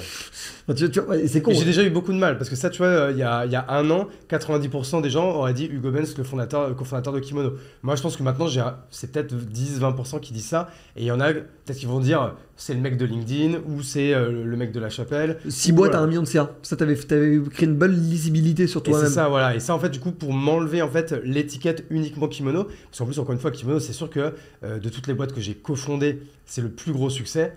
Mais tu vois, moi, je suis obligé de dire que c'est à 95%, c'est grâce à mon associé Olivier. Donc moi, en fait, ça m'ennuie un petit peu de récolter les fruits en termes de notoriété, en termes de street cred, etc. Pour en fait quelque chose dans lequel j'ai participé surtout les 2 premières années. Et Kimono, ça a plus de 6 ans maintenant. Donc franchement, ça m'ennuie en fait en gros de récolter les fruits dû en fait au dur labeur et au génie de mon associé qui est Olivier. C'est pour ça que j'ai fait un gros travail de communication là-dessus. Et ça, que c'est pas moi qui l'ai trouvé, c'est Benoît Dubos qui un jour m'a reçu dans son podcast et a dit le mec qui a fait 6 boîtes à 1 million. Et en fait, le truc a tellement buzzé Ouais, c'est que Que je l'ai gardé en baseline et je me suis dit, bah écoute, pourquoi pas, parce que c'est vrai qu'en 5 mots, et ben en fait, ça dit que je suis un multi-entrepreneur, ça dit que je n'ai pas fait que kimono. Et comme je suis en train de monter un startup studio, bah du coup, ça me crédibilise dans le fait que je suis capable de monter plusieurs boîtes qui peuvent réussir. Et que t'es un starter, en fait, aussi. C'est ça. Parce que ça te Exactement. positionne aussi dans les sphères entrepreneuriales sur un peu un gars comme Blondie. Un Ouais. gars un peu comme Blondie, qui est en zone de génie sur les Qui deux est dans la premières années. saison 1 aussi du podcast. C'était Ça le fait premier que j'ai reçu plaisir. mardi. Hein. Ça fait plaisir, putain. Blondie, quel crack. Crack de ouf. Ouais, et ça, c'est donc le deuxième sujet, le deuxième enjeu, lisibilité. Tu Ouais. vois bien comment on discute, à quel point c'est important. Troisième enjeu, le recrutement. Le fait de recruter des cracks. On a des cracks dans notre équipe. Et quand je vois le niveau des cracks dans notre équipe et le niveau des gens que je passe en entretien parfois, il y a vraiment un gap tellement énorme. Pour parfois, pour être franc, hein, pour parfois des CV qui ont l'air d'être similaires ou des prétentions salariales qui ont l'air d'être similaires ou des visions de soi-même qui ont l'air similaires. Mais moi, je vois la diff de niveau en entretien sur quelques petits détails. Elle est lunaire et donc du coup, ça, c'est un vrai gros enjeu. Parce que c'est quoi les profils que vous recherchez, par exemple? Moi, une question que je me demandais, et je pense connaître la réponse, mais est-ce que vous avez des journalistes chez le Crayon? Ouais, on en a un. Oui, voilà, ça en fait, comme vous êtes plutôt encore une fois un média de l'image, etc., je pense qu'en fait, vous, les 90% des gens que vous avez, c'est des profils techniques en fait. Oui, mais c'est surtout qu'en fait, le crayon média étant, en termes d'un point de vue ressources humaines, un quart des équipes. Ah oui, après, c'est les agences. Donc du coup, ouais. en fait, on va dire que ouais, exactement, on va dire qu'un cinquième, donc une personne sur 5 de l'équipe du crayon, est journaliste. Ouais. Donc tu as le rédacteur en chef qui est pas journaliste, qui est mon associé Antonin. Tu as la programmatrice qui peut nous aider à préparer les émissions, qui s'appelle Agathe, qui est journaliste. Mathilde, elle est directrice de prod. Après, c'est des monteurs, tu vois. Donc en fait, t'as pas besoin de tellement plus. Et en fait, les gens oublient que on a l'air d'être un média monstrueusement puissant parce qu'on publie du contenu tout le temps. Il y a des invités dans tous les sens, des gens connus, ce que tu veux. À la fin, le volume d'émissions faites est beaucoup plus faible que les gens ont la perception que les gens ont. Et ça, tu veux accélérer là-dessus? Vous pensez qu'il y a pas Pour assez l'instant, de c'est gros pas contenus et nécessaire. tout Pour l'instant, justement, Ok. c'est pas nécessaire. Je pense que justement, on arrive à bien montrer à quel point on est présent sans avoir à créer, à faire x2 sur les moyens de production, en fait, Ok. sur l'investissement là-dedans. Donc pour l'instant, c'est pas la prio, mais vraiment recrutement. Donc recrutement, je le dis, je fais passer une annonce, il y a des gens qui nous écoutent. Au-delà de, je vais pas détailler les jobs sur lesquels on cherche, mais si vous êtes monstrueux sur les réseaux sociaux ou monstrueux dans l'influence ou monstrueux dans les médias, envoyez-nous un message, LinkedIn, Insta, mail, enfin bref, vous trouverez sans trop de difficulté. Et si vous ne trouvez pas, est-ce que vous avez vraiment le niveau pour rentrer chez nous? Je pense pas. Bon, je pense que voilà, ça permet déjà de faire un premier filtre. Donc voilà, notamment des juniors, parce que moi j'ai quand même vraiment une culture où j'ai envie de recruter des gens jeunes. Je sais que ça a un biais, on a quand même 2 personnes de plus de 30 ans dans la boîte, donc je sais que ça peut être très utile et que ces gens-là ont quand même un truc en plus. On a quelque chose, les trentenaires, ouais, que vous n'avez pas. Non, mais vraiment, vraiment premier degré. Même une culture de rigueur et tout ce qui va avec, de moins s'éparpiller.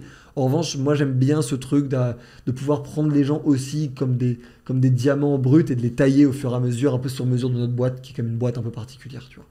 Donc ça c'est le troisième enjeu, recrutement. Et le dernier enjeu, qui est un peu un enjeu bonus, mais qui est un enjeu qui pour moi est vraiment important, c'est une croissance disproportionnée sur nos médias. Donc là on a un groupe média à 3 millions d'abonnés. Si jamais dans 1 an et demi on arrive à être à 8, ça serait quand même complètement énorme. Ouais. C'est pas impossible, mais il faut le faire quand même, tu vois. Et là, si tu commences à être à 8, globalement, à 8, on est un des groupes médias, on est un top 5 groupes médias sur le digital en France, quoi, tu vois. Ok. Donc là, tu commences à être vraiment dans les grosses sphères, tu vois. Ça ferait plaisir. Ça ferait Moi, il y, très plaisir. y avait une question que je m'étais notée. Je fais ça comme si j'avais préparé, Ouais. alors que c'est pas le cas. Vous êtes 4, aujourd'hui 4 cofondateurs. Donc déjà, moi j'ai une première question là-dessus, parce que 4 cofondateurs, alors j'ai l'impression que ce que vous avez bien fait, c'est que vous avez bien délimité le champ d'action de chacun, mais je suppose que ça n'a peut-être pas été toujours le cas. Puis aussi, une question que je pense qu'on te pose toujours, c'est que du coup, dans les cofondateurs, il y a ta sœur, Sixtine, qu'on embrasse. Et ça, pareil, donc première question, est-ce que c'est difficile et comment on fait pour avoir une bonne association à 4? Comment on arrive à bien délimiter le champ d'action de chacun? Et pareil, comment en fait on entreprend en famille, et qui plus est avec sa sœur ou avec son frère? Est-ce que du coup ça peut mettre quelques tensions, ou est-ce qu'au contraire dans votre cas ça a facilité les choses? Est-ce que tu C'est une bonne peux question. nous en dire plus là-dessus? C'est une vraie bonne question. Beaucoup de gens nous la posent parce qu'on est vraiment, genre, sincèrement méga proches, tous. C'est pas un truc qu'on surjoue. Enfin, je sais pas comment dire ça, c'est... Moi j'ai mis 6 mois à comprendre que vous étiez frère et sœur. Quand j'ai vu sur LinkedIn, je me suis dit, ah, mais attends, mais en fait c'est le même nom de famille. Ah mais putain, en fait ils sont sûrement de la même famille, quoi. Exactement, tu vois. Et donc, du coup, c'est pour dire que d'ailleurs, je déteste faire me gargariser de trucs qui touchent un peu à l'intime. Il y a beaucoup de gens qui font ça. Moi, c'est quelque chose qui me met assez mal à l'aise. Se gargariser d'une grosse victoire professionnelle, oui. Se gargariser je sais pas, d'une belle année, oui. Se gargariser d'une opération géniale, oui. Tout ce que tu veux. Se gargariser de choses qui sont intimes. Se gargariser d'une amitié. Se gargariser d'un couple. Tu vois, c'est le genre de truc, je suis toujours un peu... Tu vois, que les gens le fassent pour nous, fine. Ok, surtout si t'es public. Que tu le fasses toi-même, je trouve ça un peu... si je faisais un post pour dire à quel point ma sœur est extraordinaire, je serais un peu gêné. Elle est là, elle est à côté de moi, je la connais depuis que j'ai 4 ans. Enfin, je lui dis en face. Pas besoin de le dire à la planète LinkedIn. Enfin, je suis un peu mal à l'aise avec ça. Mais donc, du coup, pourquoi ça marche entre nous? Moi, je pense que la raison principale, c'est qu'on est méga alignés sur le futur. En fait. Après, tu as des mécaniques derrière qui aident à ça, mais la vraie fondamentale de ça, c'est on est totalement certains et persuadés, tous les 4, que notre meilleur pari personnel, c'est l'association de nous 4 vers le futur. Je sais pas si c'est clair ce que je dis. Si, c'est hyper clair. Bah, c'est ça. Vous avez la même vision, quoi.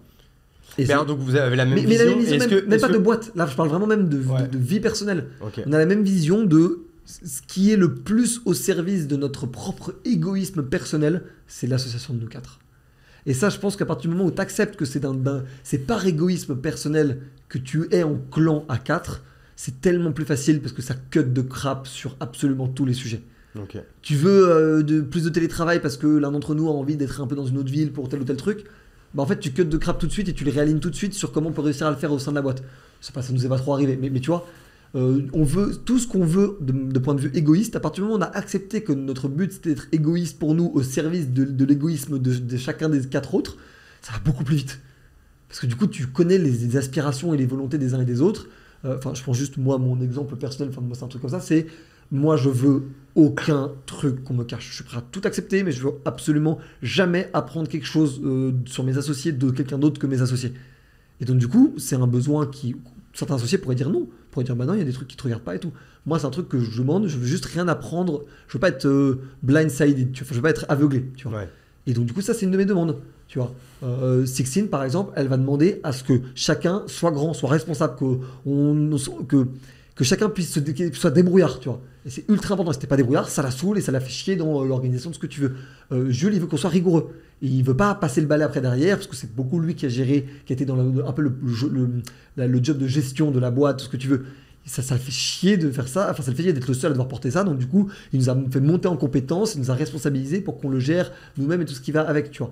Et Anto, qui avait le job un peu merveilleux d'être le rédacteur en chef du média pendant que, entre guillemets, nous 3 autres on se tapait le sale boulot, il a voulu absolument qu'on comprenne à quel point c'est pas du tout aussi merveilleux que ça, que c'est un boulot de dingue et que c'est super difficile, et qu'il était en mode genre...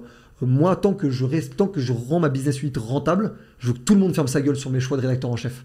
Et qu'on en discute autant que vous voulez, mais si je décide, je sais, j'ai le plus haut niveau d'information. Parce qu'il y avait un peu un déséquilibre qui faisait que Antonin, il avait une business unit qu'on pouvait contester, parce que c'était la business unit média, là où Antonin ne pouvait pas contester la business unit surligneur au pinceau, parce qu'il n'en savait forcément pas trop sur comment l'améliorer ou tout ce que tu veux, parce qu'il n'avait pas forcément d'avoir un avis dessus, et parce que de toute façon, c'est pas son job de ramener de l'argent par le biais du surligneur.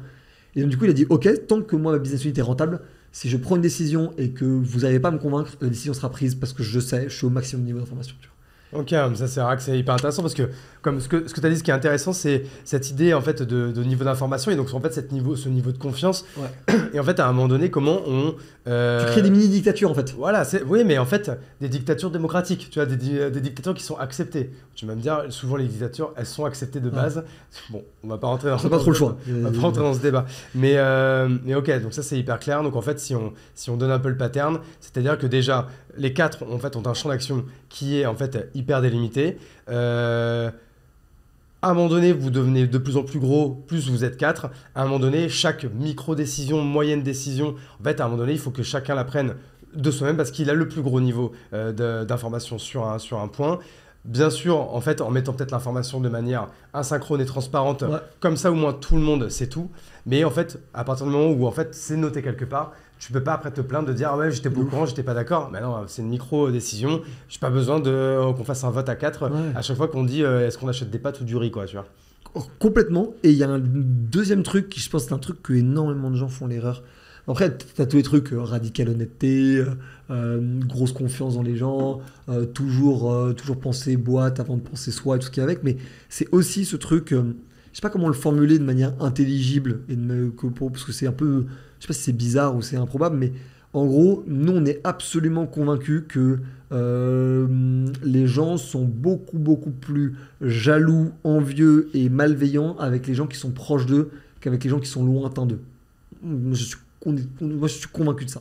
Et donc, du coup, nous, on a absolument cadré le truc en mode genre, à aucun moment, on commence à se comparer entre nous. À aucun moment, celui qui a le plus d'abonnés, on est jaloux. Celui qui a le plus de retombées médias, on est jaloux. Celui qui a plus de défaites, d'émissions sur le crayon, tout ce que tu veux, non, jamais.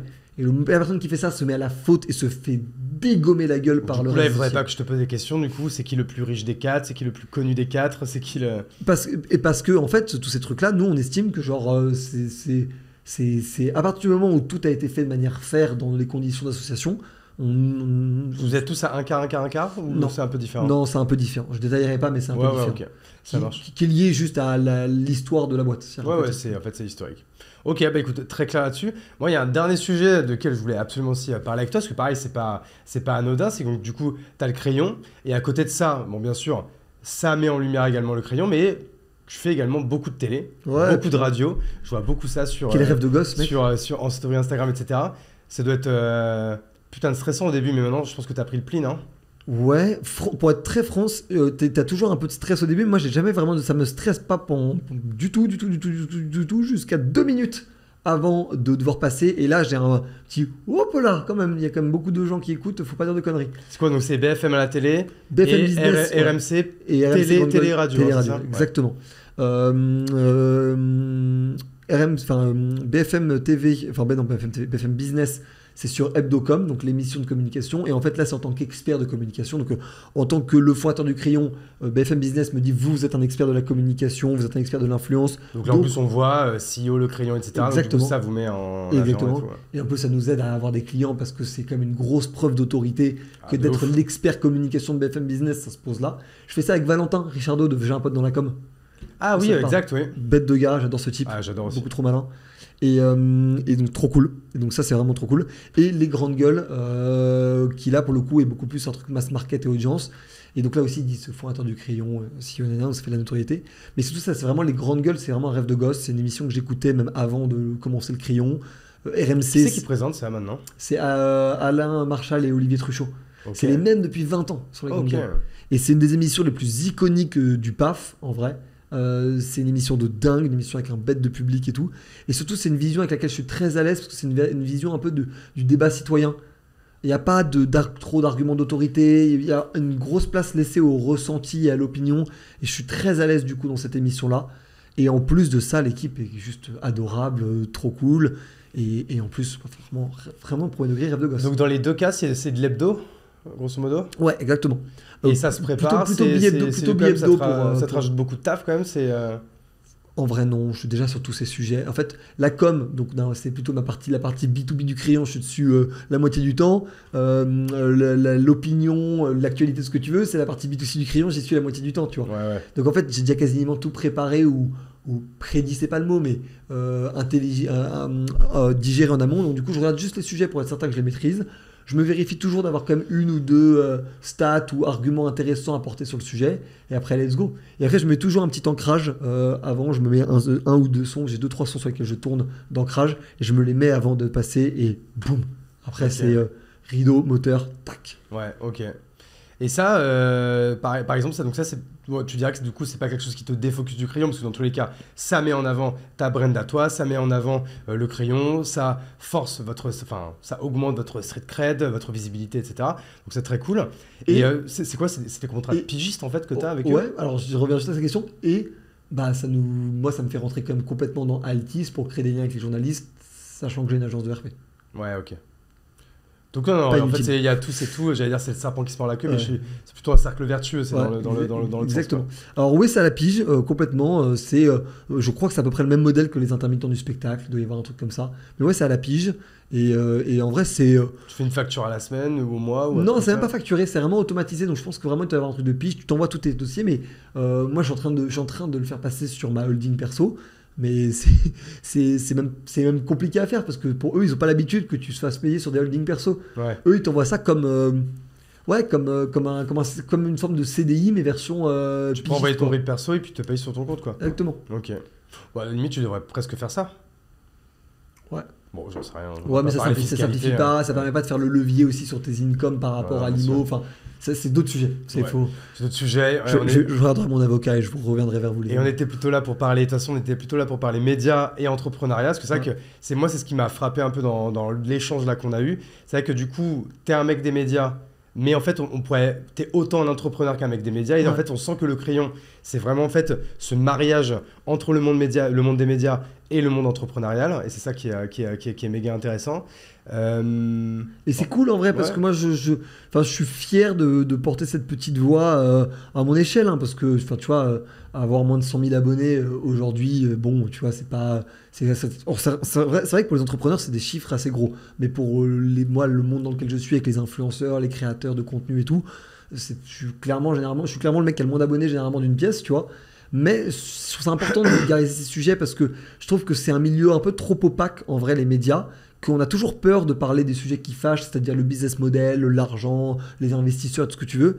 Et je trouve que, je fais le pari, peut-être que j'aurai complètement tort et je le regretterai, mais je fais le pari que si on est transparent avec les gens comprendront. Ok. Moi, j'avais une dernière question. Je pense que ça va être mon petit côté complotiste qui va te poser ça. Pourquoi l'ensemble des médias, pour la plupart, ils sont détenus par des grands groupes ou des grands hommes d'affaires, des millionnaires, des milliardaires, etc. Est-ce que c'est parce que, en fait, c'est presque du mécénat parce qu'il n'y a pas d'argent dans les médias, ou est-ce que c'est pour une autre raison, d'après toi? Il y a 3 types de propriétaires d'entreprises en France, en vrai. De médias? Non, vraiment, je vais même justement... Mettons que les médias, c'est un type d'entreprise. Il y a 3 types de propriétaires d'entreprises en France. Il y a les riches, en vrai. Il y a les fonds. Et il y a les fondateurs. Yes. T'enlèves juste les fonds dans les médias. Ok. Et comme les fondateurs sont plus là, il reste que les riches. Exactement. Ok. C'est très clair. C'est juste ça. Bonne réponse. Et tu regardes tous les médias récemment créés, genre Combini, Brut, Loop, ce que tu veux, les fondateurs, ils sont toujours au capital. Hein. Ouais. Même Combini, dont tu avais pourtant, je crois que c'était 80% du capital qui appartenait à une famille pétrolière et tout, avant que Geoffrey rachète. Je crois que 20% de Combini appartenait toujours aux fondateurs. Brut, les fondateurs, je pense qu'ils doivent toujours avoir, les deux réunis, 30-40% de l'equity de la boîte, tu vois. Et nous, au crayon, on est encore à plus de 80%, donc bon, tu vois, on a encore de la marge, tu vois. Ouais. Donc c'est un peu ça. Et donc en fait, l'autre voie, c'est juste d'avoir juste les fondateurs qui sont propriétaires. Et ça, pour le coup, les médias ont une difficulté par rapport aux autres entreprises dans cette logique-là, c'est que ceux qui n'ont pas de business model très rentable se retrouvent toujours, s'ils font 2 années ou 3 années consécutives mauvaises, à devoir avoir quelqu'un qui met de l'oseille. C'est rarement l'État, en tout cas pas à ce niveau-là. Les fonds n'y croient jamais, et donc en fait, t'es un peu inévitablement des gens riches, quoi, tu vois. Ok. Et en fait, eux qui forcément vont y trouver un intérêt à un moment donné aussi de posséder des médias, non? Ouais, ça c'est sûr. Il y a sûrement aussi les intérêts composés. Ça c'est sûr, c'est complètement certain. En revanche, je pense qu'on surestime ce qu'ils empêchent de publier ou ce qu'ils veulent qu'on publie. Je pense juste que c'est une manière d'avoir un canal de propulsion de plein de choses qu'ils font, d'avoir un canal d'endiguement s'ils ont des trop gros problèmes. Mais je pense que ils altèrent moins qu'on ne le dit dans la ligne éditoriale, sauf en cas de propriété absolue du média. C'est-à-dire qu'en fait, c'est même, mettons, n'importe quoi. Je m'appelle Bobby, je suis très riche, je rachète un média de A à Z, je rachète, je vire tout le monde et je mets tout le monde et je vire le rédacteur en chef et je mets quelqu'un d'autre. Je vire l'animateur, je mets quelqu'un d'autre. Et je fais ça sur tous les jobs.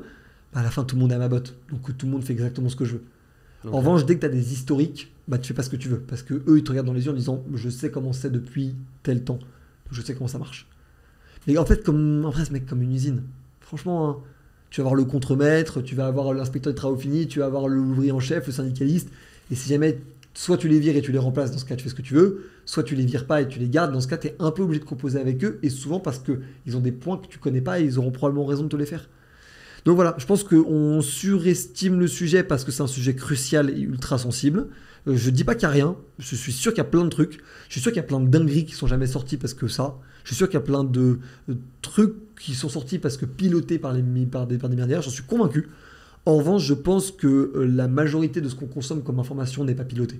Okay. C'est juste organiquement fait, tu vois. On va toucher du bois pour que ça continue du coup. on va toucher du bois Et surtout, pour on toi. sera toujours transparent avec vous, Ouais. les amis. C'est d'ailleurs pour ça qu'on fait tout ça. C'est aussi pour ça que moi je parle autant en public. C'est pour que les gens n'aient aucun doute sur la transparence qu'on est. Écoute, c'est ce qu'on te souhaite. Du coup, comme je te disais, on touche du bois du coup pour que ça continue. On touche du bois pour toi, Valorant. On touche du bois pour tes associés. On touche du bois pour le crayon. Pour la chapelle aussi. Pour la chapelle, Psartec. Et écoute, en tout cas, merci à toi. Franchement, j'ai trop kiffé Moi aussi. cet échange. Trop Merci kiffé beaucoup, par les Hugo. médias, par l'entrepreneuriat. Chez toi qui plus est. Merci de tourner chez nous. Bah Ça fait ouais, plaisir pour la franchement, ça confiance. fait plaisir. On a été accueillis comme des princes, hyper C'est bien bon. accueillis depuis. Là, on est vendredi aujourd'hui, j'y suis depuis mercredi, donc j'ai fait 3 jours de suite. Ouais, merci aussi Terence qui est juste derrière, qui a été Et soit au Terence. top ouais. tout le long. Là, il me reste encore un enregistrement là juste Et après qui toi. juste après? Juste après, c'est notre ami Edouard Osogui, Oh, magnifique. C'est pour ça qu'on en parlait tout à l'heure. Groupe d'accord. Mimo, emblème, Effectivement, quel crack. Barracuda. Donc pareil, je pense que Si il va les, y avoir gens, de si, la les gens, matière. si les gens ne savent pas qui c'est, allez checker son compte LinkedIn. Moi, j'adore. Ah, Il met des moi, c'est l'une bastos. de mes stars, moi. Il met des bastos sur LinkedIn. Il en a rien à foutre. Ah, il s'en bat les reins. C'est ça qu'on aime. En tout cas, merci à toi, merci au crayon, merci à Shine, le sponsor de ce podcast. Merci, Shine. On les embrasse, merci Juliette. Et Maître de bois de Shine. écoute, Alors, merci pour que les cet gens le épisode. disent, si jamais ça peut aider à faire la promotion de Shine, le compte bancaire qui avait été ouvert pour Elise, l'application, était sur Shine. Ah. Parce que c'était de très très loin les plus réactifs.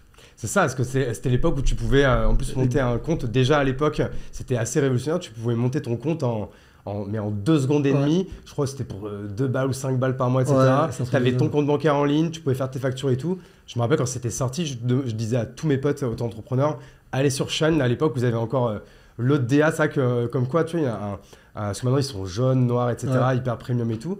Et de base, c'était un peu multicolore et tout. Et tu vois, c'est fou d'ailleurs comment en fait un rebranding, quand il est efficace, à quel point en fait on oublie en 2 secondes l'ancien quoi. Mais ça. Mais justement, ouais, je me rappelle, c'était il y a 3-4 ans. Mais ça, même, j'ai envie de dire sur tous les sujets. Je vais prendre un truc, on va conclure là-dessus pour faire plaisir à ton petit côté complotiste. Alexandre Benalla, ça a été un scandale national. J'ai l'impression que ça fait 3 ans qu'on n'en a pas parlé. Ouais, c'est ouf. On aimerait bien, faut que tu le reçoives. Bah, Savoir où il en est. Faudrait, mais moi je dis juste ça en mode genre, n'oublions pas que, et ça pour les gens pour qui le vivront ou qui l'auraient vécu comme moi, quand t'es au summum de la tempête pour X ou Y raison, bah la tempête se calme toujours. Toujours. Ce sera le mot de la fin. Merci Valorant. Bisous Hugo, Allez, à plus. ciao.